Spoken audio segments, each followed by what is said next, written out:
Hey you guys, and welcome to the last episode of Tuesday Talks with T. This has been a phenomenal season. I've been able to sit down and talk with so many beautiful people.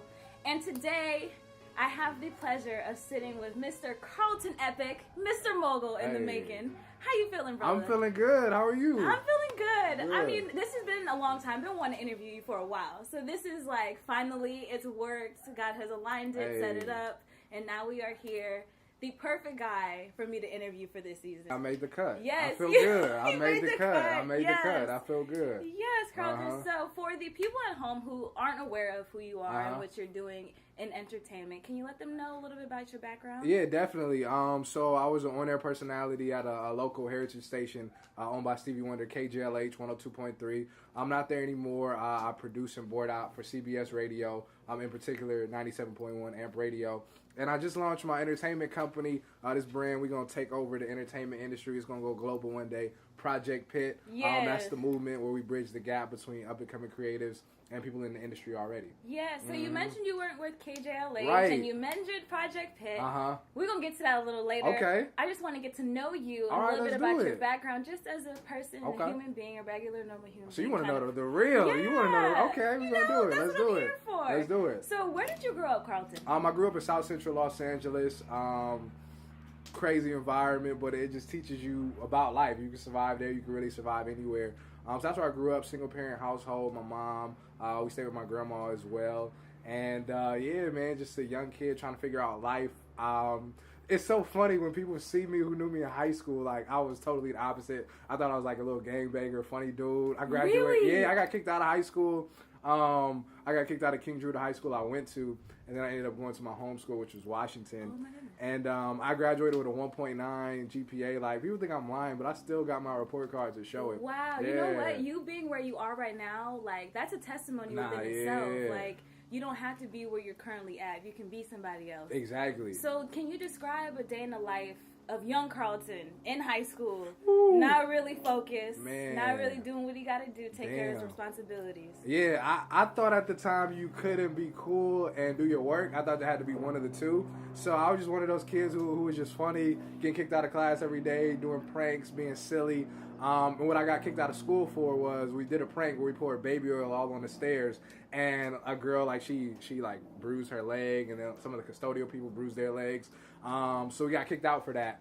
But yeah, it was really crazy. Oh my God, you were a menace. Yeah, it was crazy. Like, we had some fun, some memories. Like, it used to be a show called High School Pranks. Like, we on could have been MTV? on that. Yeah, I remember that show. Yeah, so I did some crazy stuff. I don't regret any of it. Like, it just definitely shaped me for who I am today. And my story isn't like one of those just like, oh my God, like, it just was set up for you. Like, I learned a lot, grew a lot, and just blessed to be able to still be standing, because I should have been like not here for sure. Right, yeah. So the gangbanging aspect of your life, when did that come? Yeah, so I necessarily wasn't in a gang, but like growing up in LA, South Central, like, you just associate it with it. It just comes with the lifestyle. So I used to hang around a lot of people who just were a part of like certain gangs, and I was just surrounded. So I just thought that's what I was supposed to do. I didn't really have a father figure, any male figure, so I just wanted to be just like my homies who were cool at the time. And you know, they gangbang, they sell drugs, did a lot of crazy things, and I tried to sell drugs, it just didn't work for me. But I just always was around it. You know, I was just one of them dudes where I ended up getting caught. Like, it just always happened. Aren't you glad though that God was like, we're not making you good at this because I don't need you to be successful. Yeah. And making dealing drugs. Exactly. And like, it worked out. Craziness. So shout out to my guy Buddha. He's from a certain hood. I ain't gonna put it out there. But he was like, bro, this life isn't for you. Like, it's something about you bigger than this. And he told me that. So it made me start thinking a little differently, like, just about what I wanted to do with myself, like, from that conversation. Because I never really had nobody believing in me besides, like, my mom. So hearing somebody tell me that, I was like, dang, like, maybe it might be something deeper than just being drunk at 17, passed out, like, or, you know what I mean? And I started to realize that over time came. Like I said, I graduated, barely graduated. Then I ended up going to Santa Monica College. And from there, I still was doing the same antics, trying to talk to girls, still trying to have fun. But I wasn't getting my grades or getting my courses completed. And college isn't like high school where, you know, they'll kick you out if you ain't producing, you know, because you're money in their eyes, you know. So they send me a letter, a disqualification letter saying, if you don't get this semester together, then we're going to have to disqualify you from our campus. So I was like, damn, if I get disqualified from a JC, like, where the hell else am I going to go? Right. And so from that moment, I started taking stuff a little bit serious. And this is when, like, the jerk movement was happening at the time, so I thought I was a rapper. But that didn't really work out for me. But my mom was like, you either got to work or go to school. So I was in school, took on a job. And even though the rapping didn't work out for me, I knew I had something in, like, entertainment or music that I wanted to do. So long story short, I went to this event. And there was, like, a whole bunch of just young people in college working for the radio station, KJLH. And they happened to be interns. And I took on an internship from that moment with KJLH. And that's how I got hired there. So that was, like, my story. I was, like, one of 50 people to get hired. I had no experience. I just was passionate as hell. And I went after it. And everybody was like, you crazy. Like, you're not about to get this job. And I told everybody, I'm going to be on air. I don't care what you tell me. And I was only, like, 22 at the time. Youngest on-air person they ever hired. And it just ended up working out. I was just passionate, believed in myself, and God opened that door because I pushed it down too. So I do want to go back a little bit. You know, you mentioned how important it was to have somebody pretty much believe in you, kind of steer you in another direction. How do you think that completely changed your life, and how important do you think it is for someone to have that person in their life, especially a young black man growing up in today's time? It's really important because I literally had my 11th grade teacher, I'm going to put her out there, Miss Woodley. She stopped the class and I was acting crazy. She literally stopped me and said, nigga, you ain't going to be shit. Like, literally said that in front of everybody. And this is like the teacher, the person that's supposed to pour into you. And her telling me that, I really started to believe that I didn't have a future. So, like, having conversations like with my friend who said, like, this life isn't for you. And as I started doing different things, I was like, you know what? It's something bigger than what I don't see in myself. I just had to believe it. And there's something in all of us, but sometimes you don't realize it. And for me, my talent wasn't something physical like basketball or like somebody who was good in math. I was just a great communicator and I was good at putting people together, but I didn't know how that was a talent, you know? So I never thought I was talented. But I just had to have the opportunity where I could show it. And I was blessed with that internship, and then everything happened from there. So, yeah. So Carlton gets his life together, right? And he, you know, he's figuring out what his lane is.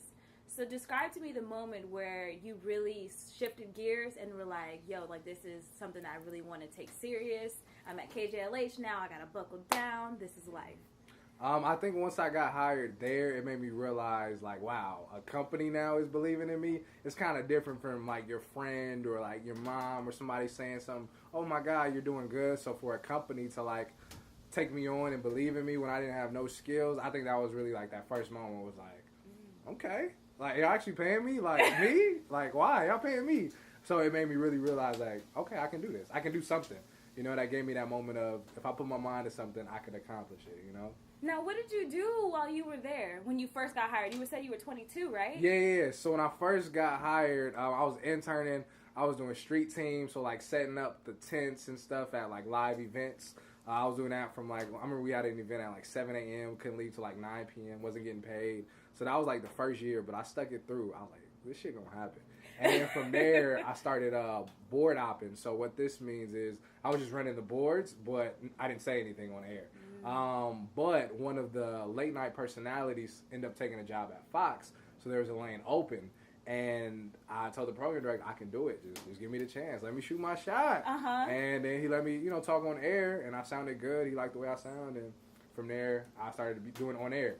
So I was doing, like, late nights on air. Then I started, like, my digital show, and that got crazy because I had to take care of a lot of legal stuff. Yeah. So I learned a lot of lessons, a lot of important lessons.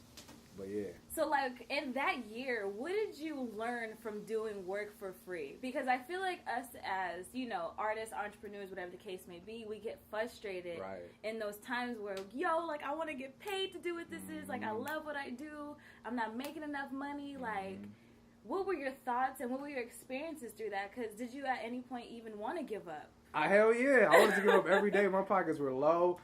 So I was working at Santa Monica College, and it's, like, super close to the Promenade. So I had a job at Urban Outfitters. I thought it was a little cool at the time. It was just too much for my schedule, though, because I was a full-time student, and I was at Urban, and I was doing that internship. So something got to go. So I quit Urban. That's my only source of income. And I just gave the internship 100%. But I just knew, like, all right, I don't know what the hell else I'm good at. This is the only thing that seemed like it may work. So I'm just giving all that I have. So I didn't think about the money. I was stressed. Like, my hair was looking a little crazy. You know, I have a beard at the time, but you know, I just believed in it, and you know, financial aid helped a little bit too. Was able to like maneuver that. Keep your money you know around. what I'm saying? Yeah. And so that worked out.